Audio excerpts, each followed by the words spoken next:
नमस्कार, जनमत देख रहे हैं आप। आपके साथ मैं हूं लावनी विनीत। जनमत यानी वो मंच जहां पर हम और आप मिलकर करते हैं उन खबरों की बात जो सीधे आपसे सरोकार रखती है, जो सीधे देश से सरोकार रखती है। और जब हम देश से, आपसे, हमसे सरोकार रखने वाली खबरों की बात करते हैं तो उसमें छिपी होती है राष्ट्र सर्वोपरि की भावना।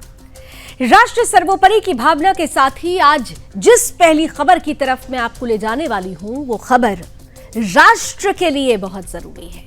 वो खबर राष्ट्र के विकास के लिए और राष्ट्रीय सुरक्षा के लिहाज से बहुत बड़ी है। 11 जुलाई का दिन, वक्त है अभी आने में, लेकिन वक्त से पहले आगाह करने के लिए आज की ये खबर हम आपके लिए लेकर आए हैं। 11 जुलाई का दिन सिर्फ एक तारीख बनकर नहीं आता है, बल्कि एक चेतावनी, एक संकल्प और एक ऐतिहासिक स्मरण का दिन साथ लेकर आता है।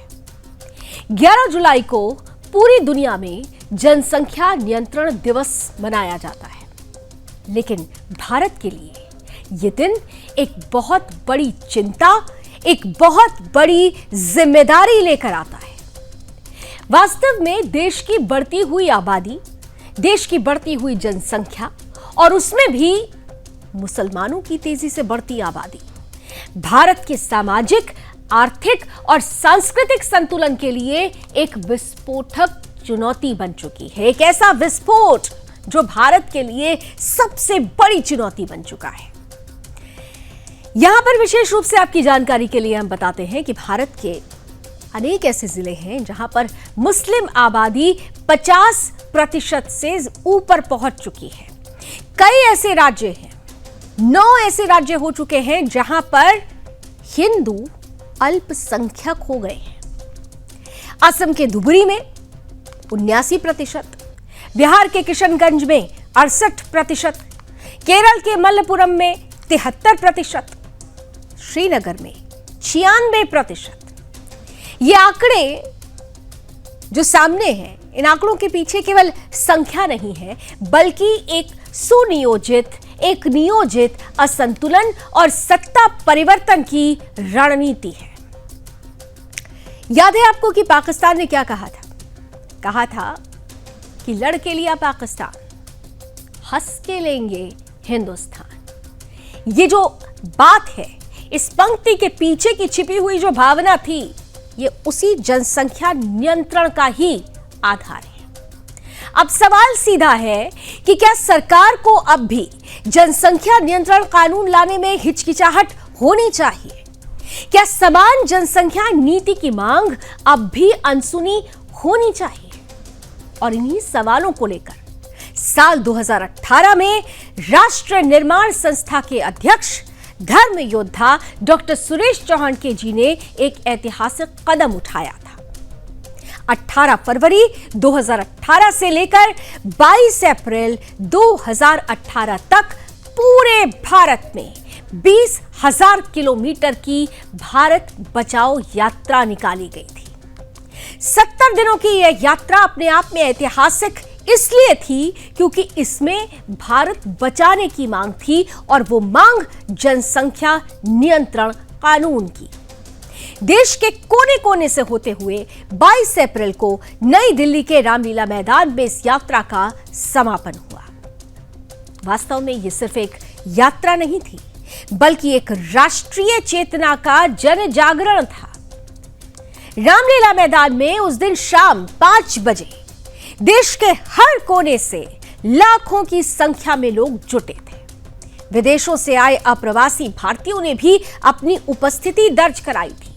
70 दिनों की इस पूरी यात्रा में जिस जगह भी ये यात्रा पहुंची, जहां भी धर्मयोद्धा डॉक्टर सुरेश चौहान जी इस मांग को लेकर, इस यात्रा को लेकर पहुंचे, वहां पर भारी जन समर्थन मिलता रहा। और दिल्ली का वो दिन, शाम 5 बजे का जो वक्त था, वो और ज्यादा ऐतिहासिक हो गया, क्योंकि जो लोग वहां पर उपस्थिति दर्ज करा रहे थे वो ये जानते हैं कि अगर भारत की जनसंख्या पर नियंत्रण नहीं लगा तो आने वाली पीढ़ियों का भविष्य संकट में है।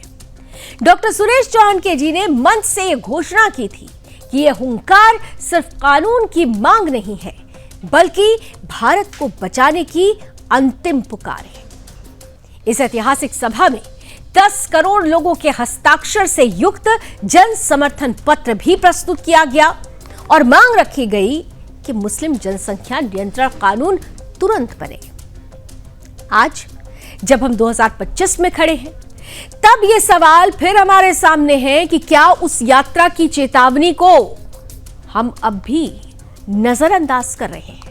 क्या सरकार उस मांग को अब भी नजरअंदाज कर रही है? और अगर इस मांग को नजरअंदाज किया जा रहा है तो ये भारत के लिए, भारत की राष्ट्रीय सुरक्षा के लिए, भारत के हिंदुओं के लिए, भारत के बहुसंख्यकों के लिए कितनी बड़ी चुनौती और चेतावनी है। भारत की कुल जनसंख्या ने 144 करोड़ का आंकड़ा पार कर लिया है और इस जनसंख्या विस्फोट में सबसे चिंताजनक पहलू मुस्लिम जनसंख्या वृद्धि है। देश के कई ऐसे जिले हैं जहां मुस्लिम आबादी न केवल बहुसंख्यक हो चुकी है, बल्कि तेजी से इसका ग्राफ बढ़ भी रहा है। भारत के 200 से 250 से ज्यादा जिलों में मुस्लिम जनसंख्या की गति हिंदू समुदाय से दोगुनी या उससे भी अधिक है, क्योंकि हिंदू तो हम दो हमारे दो के रास्ते पर चलता है, लेकिन मुस्लिम आबादी एक यानी 444 के आंकड़े पर चलती है। 4 बीवियां और बच्चे, अंदाज लगा लीजिए।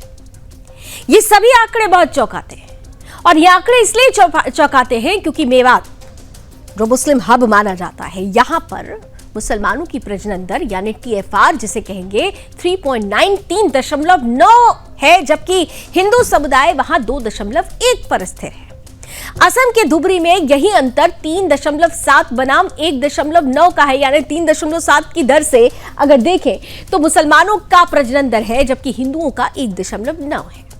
मलप्पुरम जो केरल में आता है, मलप्पुरम केरल जैसा शिक्षित जो राज्य है, वहां भी मुस्लिम TFR जो है, जो फर्टिलिटी रेट है वो 2.9 है, जबकि हिंदू की फर्टिलिटी जो फर्टाइल रेट है वो 1.6 है। इन जिलों में शिक्षा, स्वास्थ्य और रोजगार पर असमान दबाव है। मदरसा केंद्रों की संख्या में तेजी से इजाफा हो रहा है। सीमा इलाकों में घुसपैठ की आशंका एक खुला रहस्य है और अब तो खुली किताब है। कितने इलाकों में हमने आपको दिखाया भी, और यही वजह रही कि महाराष्ट्र से भी धर्मयोद्धा डॉक्टर सुरेश चौहान के जी ने एक बड़ी अभियान का शुरुआत की, एक बड़ा अभियान चलाया, एक बड़ी मुहिम की शुरुआत की, जनता NRC, जिसमें साफ तौर पर घुसपैठिया मुक्त महाराष्ट्र और घुसपैठिया मुक्त भारत बनाने की बात कही गई। अब जिस तरह से जनसंख्या मुसलमानों की बढ़ रही है, ऐसे में सवाल सीधा है कि क्या सरकार को जनसंख्या नियंत्रण कानून तुरंत लागू नहीं करना चाहिए? और क्या ये कानून सभी धर्मों पर समान रूप से नहीं लागू होना चाहिए? लेकिन यही आकर एक खास सच्चाई सामने आती है, जिसे हम चुनौती भी कहते हैं। जब हिंदू समाज 2 बच्चों पर रुका है, तो मुस्लिम समुदाय में ये ज्यादा बच्चों वाला चलन क्यों है, जो आज भी कायम है और आम है? आपके लिए यह जानना भी बहुत जरूरी है कि देश में मुस्लिम बहुल जिलों में जनसंख्या का घनत्व संसाधनों से कई गुना ज्यादा हो चुका है। और यह घनत्व सिर्फ जनसंख्या का नहीं है, राजनीतिक समीकरण भी बदल रहा है।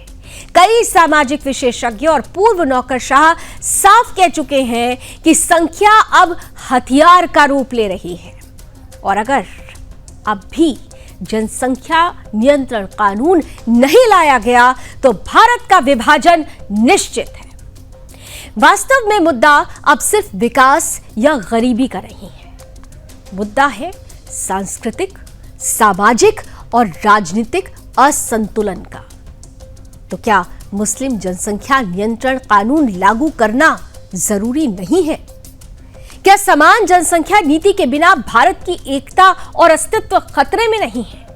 और इन्हीं सवालों के जवाब इस वक्त हर एक सनातनी ढूंढ रहा है, हर एक राष्ट्रवादी ढूंढ रहा है और सरकार से मांग कर रहा है कि अगर देश बचाना है तो जनसंख्या नियंत्रण कानून शीघ्र, अति शीघ्र लाना ही होगा, वरना आज सिर्फ 9 राज्य हैं, कल पूरे देश के राज्य और पूरा देश जिसका इस्लामीकरण हो जाएगा। 2047 तक जिस तरह से गजवाई हिंद की बातें सामने आ चुकी हैं, कई ऐसे षड्यंत्रकारी बेनकाब हो चुके हैं, कई ऐसे काले चेहरे बेनकाब हो चुके हैं जिनकी मंशा हिंदुस्तान की अस्मिता पर प्रहार कर इसे गजवाए हिंद बनाने की है। और यकीन मानिए, ये गजवाए हिंद का सपना पाले जो लोग बैठे हुए हैं, उनके मन में उनका सबसे बड़ा हथियार उनकी आबादी है, उनकी जनसंख्या है। और इसीलिए इस बात को जानते समझते हुए हमारी सरकार को इस बात की तरफ ध्यान देते हुए जनसंख्या नियंत्रण कानून को तुरंत अमली जामा पहनाने की जरूरत है।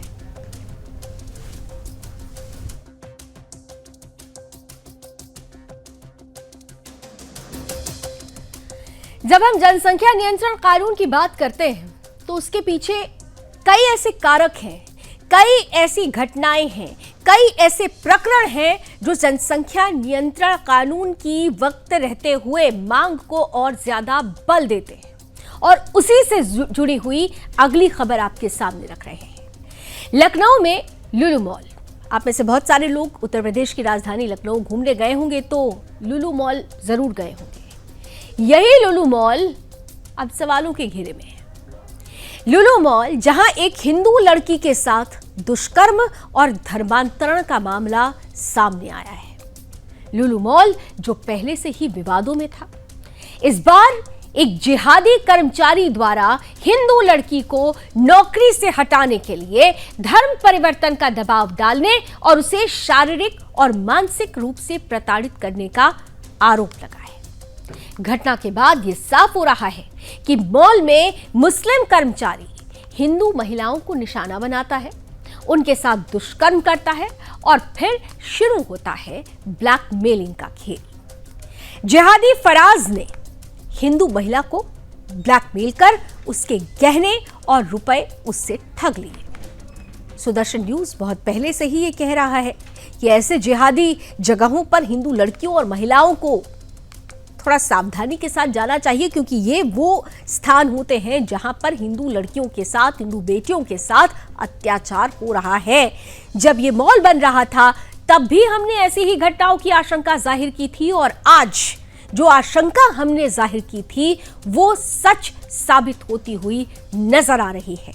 ये जिहादी किस तरीके से हिंदू लड़कियों को निशाना बनाता रहा है, आइए देखिए हमारी आज की इस स्पेशल रिपोर्ट।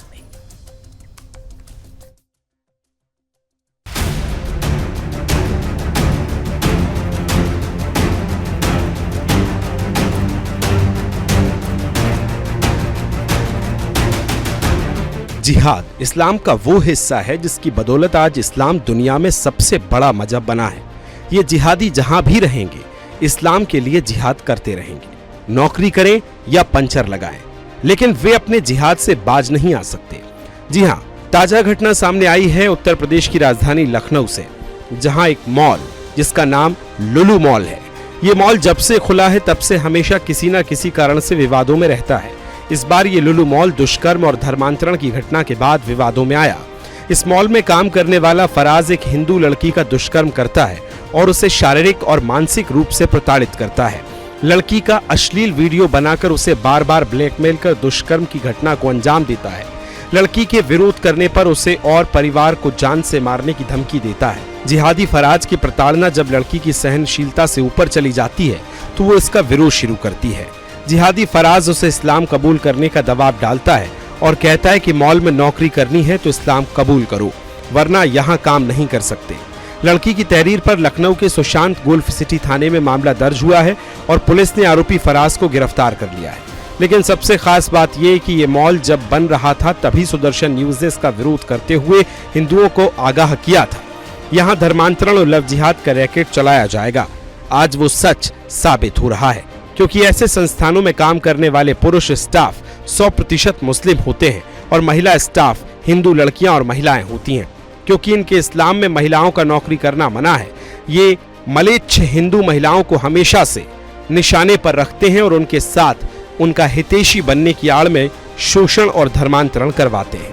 फराज नाम का व्यक्ति जो लुलु मॉल में सुपरवाइजर है, वो अयोध्या का रहने वाला है। एक हिंदू युवती का उसने बलात्कार किया, वीडियो बनाया, उसको मारा पीटा, सिगरेट से दागा और वीडियो को वायरल करने के नाम पर उसका गहना, उसका पैसा सब लूट लिया। कई और ऐसी हिंदू लड़कियां जो वहाँ काम करती है, उनका वहाँ लगातार शोषण चल रहा है।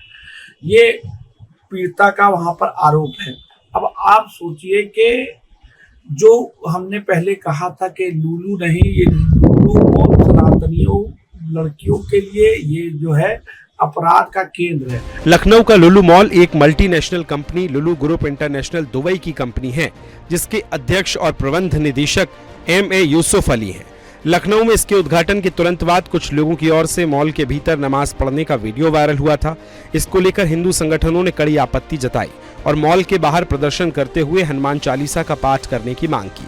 विरोध बढ़ता देख मॉल प्रबंधन ने भी नमाज पढ़ने वालों के खिलाफ FIR दर्ज कराई और ये स्पष्ट किया कि मॉल के भीतर किसी भी तरह का मजहबी गतिविधि की अनुमति नहीं दी जाएगी। स्कूल हो, कॉलेजेस हो, अस्पताल हो या मॉल, सब जगह इस्लाम के नाम पर हिंदुओं को प्रताड़ित करने का काम जारी है, क्योंकि उनका लक्ष्य साफ है, गज़बाए हिंद। लेकिन हिंदू कब समझेगा कि मुस्लिम चाहे पढ़ा लिखा हो या अनपढ़, वो अपने इस्लाम के लिए जिहाद करने से बाज नहीं आएगा। अभी बलरामपुर के छांगुर ने हिंदू लड़कियों के धर्मांतरण का रेट फिक्स किया हुआ था। सुदर्शन न्यूज के खुलासे के बाद उस पर एक्शन शुरू हो चुका है और उसकी पूरी गैंग गिरफ्तार हो रही है। उसके अवैध कोठी पर योगी सरकार का बुलडोजर चल चुका है। 100 करोड़ के लेन देन की ईडी भी जांच शुरू कर चुकी है। ऐसे ना जाने कितने मामले हैं जिसमें हिंदू महिलाओं और लड़कियों के साथ दुष्कर्म, लव जिहाद और धर्मांतरण का गंदा काम किया जा रहा है। इन जिहादियों को पता है कि काफिरों के साथ क्या करना है। काफिर उनके हिसाब से जीने के हकदार ही नहीं है। दिन में 5 बार बड़ी बड़ी मीनारों से यही तो चिल्लाकर बताया जाता है कि अल्लाह से बड़ा कोई नहीं है, लेकिन हिंदू है कि सेक्युलरिज्म और भाईचारे की दुहाई देकर इन मलेच्छों को अपना भाई मान बैठता है और ये जिहादी उसे भाईचारे की आड़ में कब चारा बना लेते हैं पता ही नहीं चलता, और जब तक पता चलता है तब तक बहुत देर हो चुकी होती है। इनकी इज्जत, मान, सम्मान और धन तब तक खत्म हो चुका होता है। अब सवाल ये उठता है कि इन जिहादियों पर कार्रवाई कब होगी। वे किसी हिंदू के साथ ऐसा करने से पहले 1000 बार सोचें, ऐसी कार्रवाई कब होगी। हिंदू कब जागरूक होगा कि कोई भी जिहादी हिंदुओं का हितैषी नहीं हो सकता है, चाहे वे कितना भी पढ़ा लिखा या भाईचारा वाला सेक्युलर मुसलमान क्यों ना हो। Bureau report, Sudarshan news.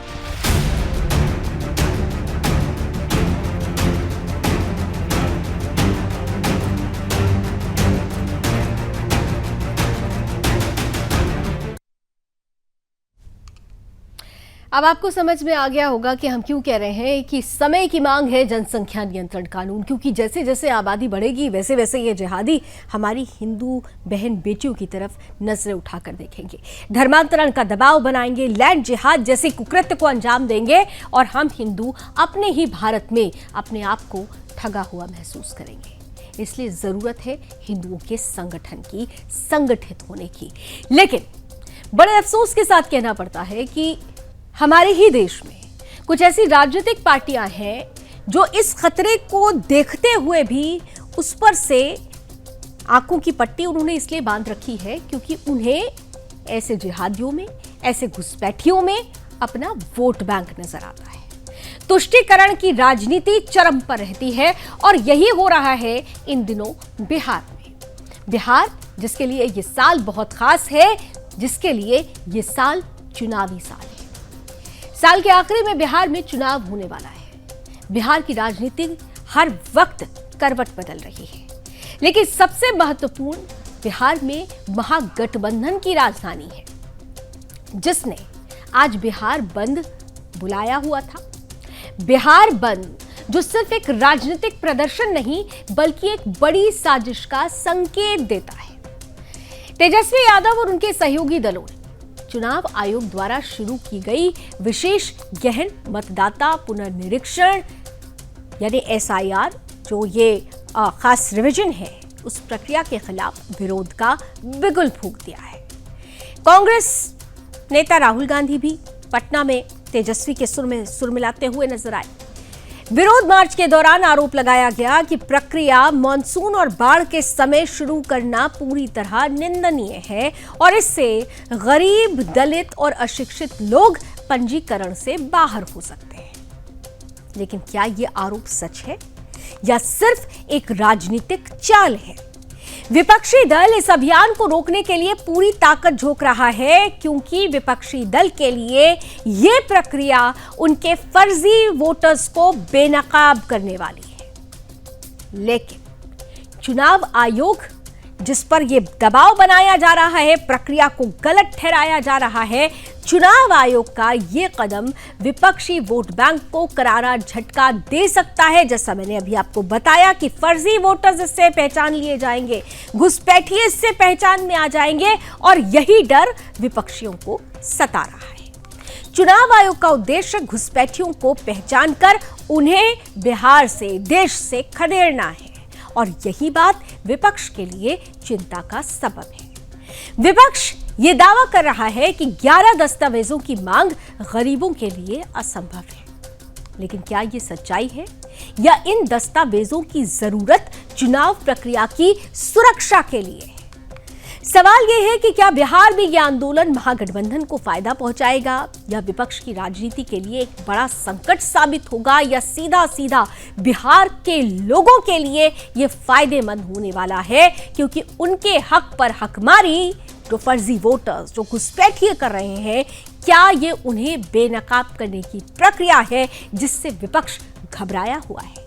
इन तमाम बातों को समेटते हुए बिहार राज्य में आज कैसे राजनीति करवट की तस्वीर सामने आई है, इसी पर देखिए हमारी आज की ये विशेष रिपोर्ट।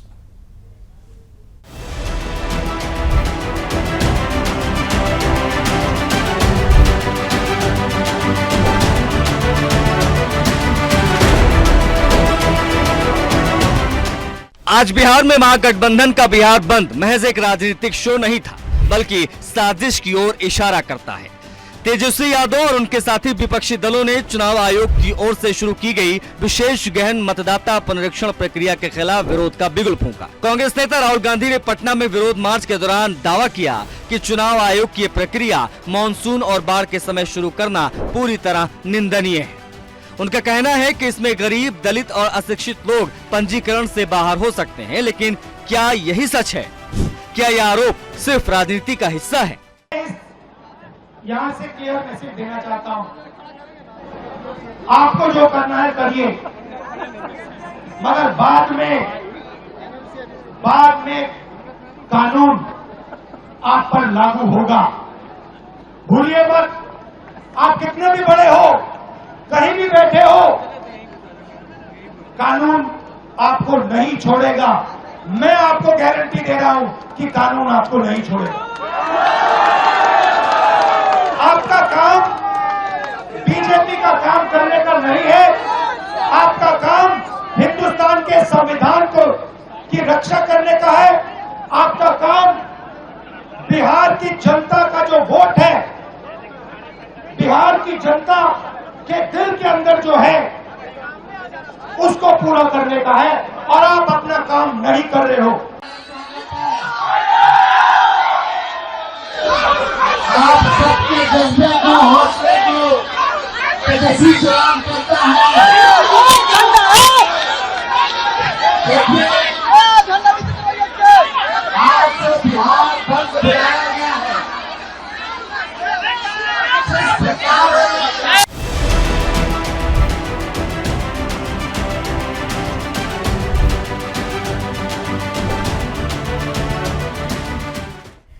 तो तेजस्वी यादव कह रहे हैं कि चुनाव आयोग जो कर रहा है, सरकार जो करा रही है, वो बिहार वासियों के हक में नहीं है। लेकिन तेजस्वी यादव जी से कोई ये भी पूछे कि बिहार के असली बाशिंदों जो बिहार वासी हैं, वहाँ के हक पर, उनके अधिकारों पर ये जो फर्जी घुसपैठियों ने हकमारी कर रखी है, उनके अधिकारों को जब्त कर रखा है, अपने शिकंजे में ले रखा है, अगर उनका पर्दाफाश होता है तो क्या ये सच में बिहार वासियों के लिए नहीं है? क्या यह बिहार के विकास के लिए नहीं है? क्या यह बिहार की जनता के लिए नहीं है? सवाल बड़ा है, इसलिए जवाब का इंतजार रहेगा। और आइए अब आगे बढ़ते हैं, बात करते हैं भारत की उस वैश्विक कूटनीति की जो एक बार फिर से उस ऊंचाई को छू रही है जहां सम्मान केवल पद और शक्ति के लिए नहीं, बल्कि दूरदर्शी नेतृत्व, मानवीय मूल्यों और साझेदारी की भावना के लिए दिया जाता है। बुधवार को प्रधानमंत्री नरेंद्र मोदी की मौजूदगी नामीबिया में रही। नामीबिया जहां पर 27 वर्षों के बाद, यानी कि लगभग 3 दशकों के बाद भारत के प्रधानमंत्री पहुंचे। नामीबिया की धरती पर एक ऐसा ऐतिहासिक पल दर्ज हो गया जब प्रधानमंत्री नरेंद्र मोदी को नामीबिया का सर्वोच्च नागरिक सम्मान order of the most ancient Welwitschia mirabilis से सम्मानित किया गया। यह सम्मान केवल एक व्यक्ति के लिए नहीं, बल्कि भारत की नीतियों के लिए, उसके वैश्विक दृष्टिकोण के लिए और दक्षिणी गोलार्ध के राष्ट्रों के साथ भाईचारे की भावना का प्रतिरूप है। यानी भारत जो वसुधैव कुटुंबकम की भावना रखता है, यह सम्मान उस भावना को है। यह पुरस्कार 1995 से नामीबिया की स्वतंत्रता के उपरांत उन व्यक्तियों को दिया जाता है जिन्होंने सामाजिक, आर्थिक और वैश्विक स्थिरता के लिए अद्वितीय योगदान दिया है। प्रधानमंत्री मोदी को मिला यह सम्मान उनके अब तक के 27वें अंतर्राष्ट्रीय पुरस्कारों की श्रृंखला में शामिल हो गया है। और अगर इस दौरे की बात की जाए, 5 देशों के दौरे पर प्रधानमंत्री रहे, ऐसे में नामीबिया यात्रा में यह चौथा सम्मान है। जिस सम्मान से प्रधानमंत्री को सम्मानित किया गया है वो एक ऐसे पौधे के नाम पर है जिसकी जिजीविषा, कठिन परिस्थितियों में जीवित रहने की शक्ति, ये उसकी ताकत का प्रतीक है। जिस पौधे के नाम पर यह पुरस्कार दिया गया है, वेल्विटसाचिया मिराबिलिस, दरअसल ये नामीबिया के रेगिस्तानी जीवन का प्रतीक है। ये कठिन परिस्थितियों में भी जीवित रहता है और जैसे ये पौधा सहनशीलता, स्थायित्व और शक्ति का प्रतीक है, वैसे ही भारत और नामीबिया के संबंध भी दशकों से समय की कसौटी पर खरे उतरते आए हैं। प्रधानमंत्री मोदी की ये पहली नामीबिया यात्रा है। 3 दशकों में मैंने बात की, 27 सालों के बाद प्रधानमंत्री यहां भारत के पहुंचे हैं और किसी भारतीय प्रधानमंत्री की अब तक की ये तीसरी यात्रा है। इस दौरान उन्होंने राष्ट्रपति डॉक्टर नेतुम्बू नंदी नंदैत्वास के साथ डिजिटल तकनीक, रक्षा, कृषि, शिक्षा, स्वास्थ्य, खनिज संसाधन और सुरक्षा जैसे रणनीतिक क्षेत्रों में द्विपक्षीय सहयोग की संभावनाओं पर विस्तृत चर्चा की है। दोनों देशों ने संबंधों की समग्र समीक्षा कर भविष्य की साझेदारी को नए आयाम देने की प्रतिबद्धता जताई। ये केवल कूटनीतिक यात्रा नहीं रही, बल्कि दोनों देशों की एक दूसरे के विकास में सहभागी बनने की भावना का प्रतिबिंब भी है। याद होगा आपको कि ये जो रिश्ता है, अभी कुछ वर्ष पहले ही प्रोजेक्ट चीता के जरिए भी इस रिश्ते को मजबूत करने की जो श्रृंखला थी, उसकी शुरुआत की गई थी। कुनू नेशनल पार्क में उन चीतों को नामीबिया से ही लाया गया था। प्रधानमंत्री मोदी ने अपने संबोधन में इस साझेदारी को उजागर करते हुए कहा कि नामीबिया दुनिया के सबसे बड़े हीरा उत्पादकों में से एक है और भारत, विशेषकर गुजरात, सबसे बड़ा हीरा पॉलिशिंग हब है। ये संबंध आने वाले समय में हीरे की चमक की तरह चमकेगा। भारत और नामीबिया के रिश्ते केवल भाषणों या दस्तावेजों तक ही सीमित नहीं रहे हैं।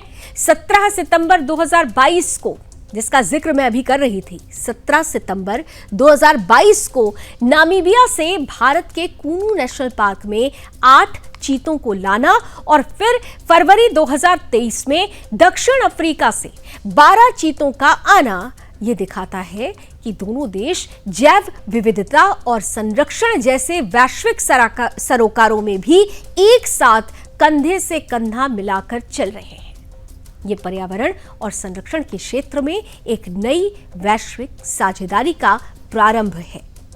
प्रधानमंत्री मोदी को यह प्रतिष्ठित पुरस्कार केवल उनकी विदेश नीति की सफलता के लिए नहीं, बल्कि भारत की छवि को दुनिया में विश्वसनीय साझेदार के रूप में स्थापित करने के लिए भी दिया गया है। राष्ट्रपति नेतुम्बू नंदी, जिन्होंने अपने वक्तव्य में यह स्पष्ट किया कि प्रधानमंत्री मोदी ने वैश्विक स्तर पर शांति, न्याय और सामाजिक आर्थिक विकास को बढ़ावा देने में उल्लेखनीय भूमिका निभाई है। ये भारत के लिए गौरव का विषय है कि वैश्विक मंच पर उसे केवल आर्थिक ताकत ही नहीं बल्कि सामाजिक न्याय और नैतिक नेतृत्व के प्रतीक के रूप में भी देखा जा रहा है। भारत और नामीबिया दोनों भले ही भौगोलिक रूप से बिल्कुल अलग हैं, लेकिन उनके बीच के रिश्ते इतिहास, संस्कृति और मानवीय सहयोग के धागों से जुड़ी हुई है। इस ऐतिहासिक यात्रा और सम्मान से यह स्पष्ट होता है कि भारत अब अफ्रीका जैसे महाद्वीपों के साथ केवल सहायता ही नहीं बल्कि सहभागी विकास के मार्ग पर चल रहा है। प्रधानमंत्री मोदी को मिला ये सम्मान आने वाले वर्षों में भारत अफ्रीका संबंधों की नई इबारत भी लिखेगा और नामीबिया के साथ जुड़ी ये दोस्ती जो वेलवेट सचिया पौधे की तरह है, वो मजबूत जड़ें जमाई हुई है और ये कालजयी बनी रहेंगी। यानी ये रिश्ता जो नई कहानी के साथ शुरू हुआ है, आगे भी और नई कहानियां गढ़ता रहेगा, लिखता रहेगा और वसुधैव कुटुंबकम की भावना के साथ आगे बढ़ता रहेगा। I am deeply honored to receive Namibia's highest civilian award as a symbol of the friendship between our peoples.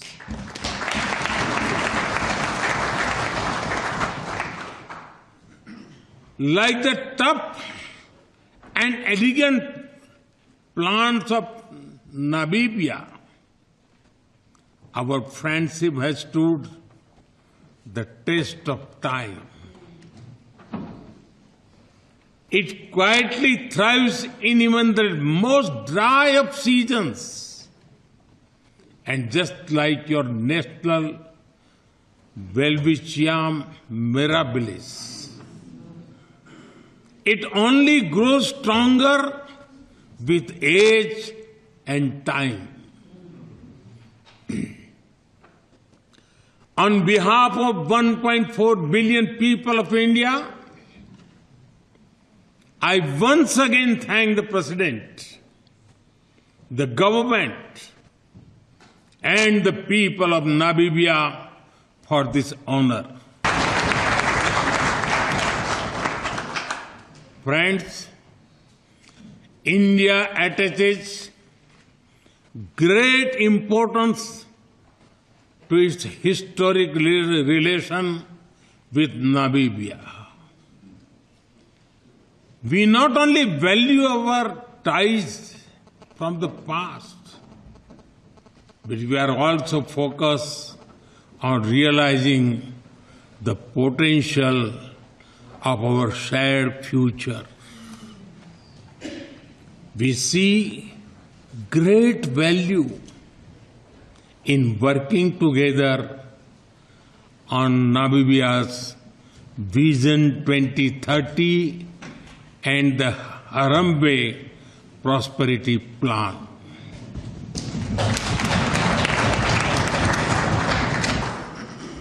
And at the heart of our partnership are our people.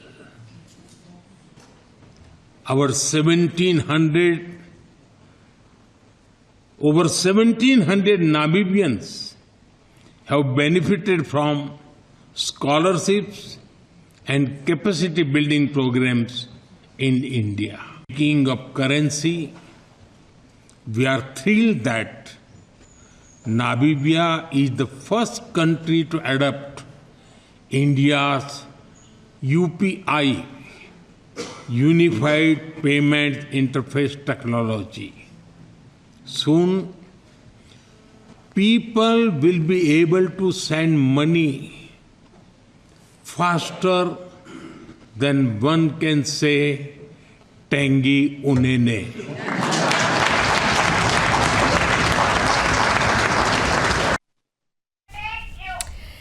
तो एक नए रिश्ते की कहानी लिखी गई है और रिश्ता कितनी दूर तक जाएगा वो एक पौधे से ही समझा जा सकता है, जो साफ तौर पर यह बताता है कि कठिन परिस्थितियों में भी रिश्तों को कैसे निभाना है। भारत इस भूमिका को समझता है, जानता है।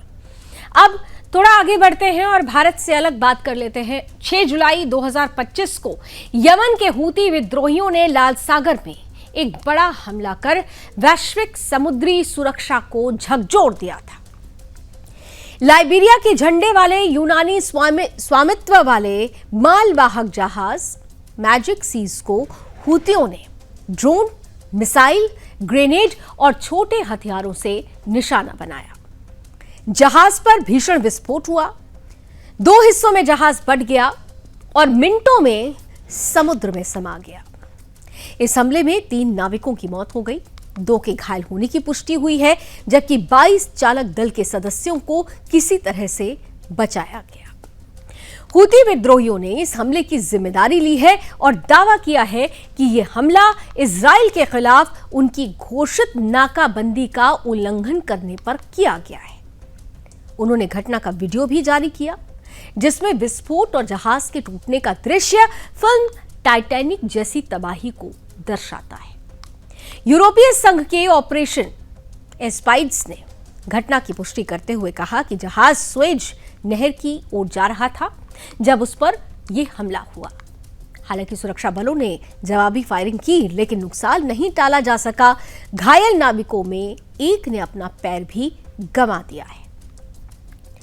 यह हमला सिर्फ एक जहाज पर नहीं था, यह वैश्विक आपूर्ति श्रृंखला पर सीधा प्रहार था। लाल सागर दुनिया के सबसे व्यस्त व्यापारिक मार्गों में से एक है और इस क्षेत्र में अस्थिरता से वैश्विक शिपिंग इंडस्ट्री पर असर पड़ता है, जिससे तेल, अनाज और अन्य जरूरी वस्तुओं की आपूर्ति प्रभावित हो सकती है। हूती विद्रोही पहले भी कई बार लाल सागर में जहाजों पर हमले कर चुके हैं। वो दावा करते हैं कि ये इजराइल हमास संघर्ष में हमास के समर्थन में किए जा रहे हैं, लेकिन इन घटनाओं ने मध्य पूर्व की पहले से ही जटिल भू राजनीतिक स्थिति को और ज्यादा पेचीदा बना दिया है। अंतर्राष्ट्रीय समुदाय ने इस हमले की कड़ी निंदा की है और क्षेत्र में शांति एवं सुरक्षित समुद्री आवाजाही सुनिश्चित करने की अपील की है।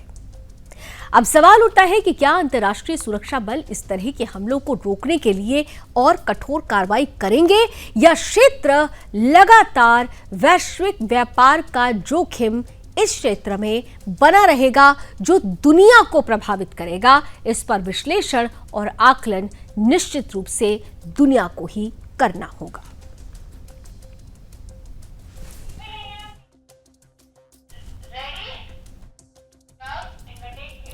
और आइए अब हम जनमत के आखिरी पड़ाव में आ चुके हैं, यानी समय आज की गुड न्यूज का है, आज की पॉजिटिव न्यूज का है। तो आज की गुड न्यूज भारत की कामयाबी से जुड़ा हुआ है। भारत एक और बड़ी कामयाबी हासिल कर चुका है। भारत ने अब डेंगू जैसी जानलेवा बीमारी के खिलाफ एक बड़ी कामयाबी हासिल की है। हर साल देश में सैकड़ों लोगों की जान डेंगू की वजह से, डेंगू वायरस की वजह से चली जाती है, लेकिन इसी डेंगू वायरस पर काबू पाने के लिए भारत जल्द ही अपनी पहली स्वदेशी वैक्सीन लाने वाला है। ये वैक्सीन आईसीएमआर और एक भारतीय बायोटेक्नोलॉजी कंपनी के सहयोग से विकसित की जा रही है। फिलहाल इस वैक्सीन का क्लिनिकल ट्रायल चल रहा है और अब तक के नतीजे उत्साहजनक बताए जा रहे हैं। विशेषज्ञों का कहना है कि 2027 के अंत तक ये वैक्सीन तैयार होकर ड्रग रेगुलेटर की मंजूरी के लिए भी भेजी जा सकती है और अगर सब कुछ योजना के अनुसार चलता रहा तो कुछ ही वर्षों में ये वैक्सीन आम जनता के लिए भी उपलब्ध हो जाएगी। बारिश के मौसम में डेंगू का कहर देश के अधिकांश हिस्सों में देखने को मिलता है। अस्पतालों में बिस्तर भर जाते हैं, कई जगहों पर स्वास्थ्य व्यवस्थाएं चरमरा जाती हैं।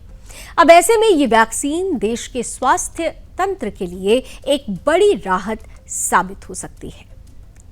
डेंगू के लिए अभी तक कोई कारगर टीका देश में उपलब्ध नहीं था। आयातित वैक्सीन महंगे होते हैं और व्यापक स्तर पर इन्हें उपलब्ध कराना कठिन है। ऐसे में स्वदेशी वैक्सीन न केवल सुलभ होगी बल्कि सस्ती भी होगी, जिससे लाखों लोगों की जान बचाई जा सकेगी। यह कदम भारत को वैज्ञानिक आत्मनिर्भरता की दिशा में और ज्यादा मजबूत बनाता है और आने वाले वर्षों में डेंगू से लड़ाई में यह वैक्सीन देश के लिए गेम चेंजर साबित हो सकती है। तो डेंगू से जंग में भारत का ये बड़ा कदम है। ट्रायल में पहली स्वदेशी डेंगू वैक्सीन अब सामने आ चुकी है। इससे पहले आपको याद होगा, मेक इन इंडिया की ही अगर बात की जाए, कोरोना काल में भी भारत ने जो वैक्सीन देश के लिए ही नहीं बल्कि दुनिया के लिए भी भेजी, ठीक उसी तरह उसी कड़ी में अब डेंगू जैसी इस खतरनाक बीमारी से बचने के लिए भी भारत ने महत्वपूर्ण कदम उठा लिया है। आईसीएमआर और भारतीय कंपनी की साझेदारी से ये वैक्सीन बन रही है और उम्मीद यह है कि 2027 तक वैक्सीन उपलब्ध हो जाएगी, जो आने वाले समय में डेंगू के मरीजों के लिए संजीवनी साबित होगी।